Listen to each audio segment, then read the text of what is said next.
Breakup করলাম আমি সরুই তোর সাথে। গার্লফ্রেন্ড রেগে আছে, ব্রেকআপ করতে চায়, চিন্তা করবেন না, হয়তো খিদে পেয়েছে। টলিগঞ্জে থাকেন তাহলে তো কোনো চিন্তাই নেই, বাজেট ফ্রেন্ডলি দোকানগুলোতে অবশ্যই নিয়ে আসুন, প্যাচআপ হবেই।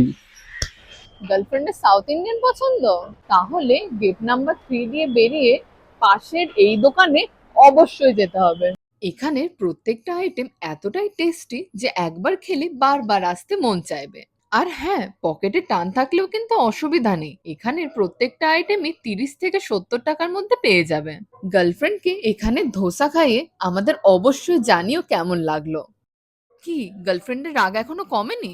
তাহলে মোমো খাওয়াও। কেএফসি ছাড়িয়ে আইটেক পেরোলেই পাশের গলিতে রয়েছে আমাদের পছন্দের হিল মোমো। এখানের মোমো যেমন জুসি তেমনই অ্যামেজিং এখানের স্যুপ। এটা কিন্তু খুব ইম্পর্টেন্ট পার্ট, গার্লফ্রেন্ড অফার করলে কখনো না বলবে না, বাট হ্যাঁ, অল্পই খাবে। গার্লফ্রেন্ডের রাগ এতক্ষণে নিশ্চয় গলেই জল, তা বলে তোমার এফার্টস তো আর থামতে পারে না।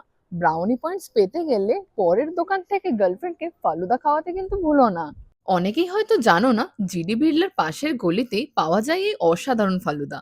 দাদা আগে স্কুলের সামনেই বসতেন, বাট এখন উনি বসেন টলি এক্সোটিকার সামনে। ড্রাই ফ্রুটস আর আইসক্রিম দিয়ে বানানো এই ফালুদা কিন্তু হতে পারে আ perfect ending to your day.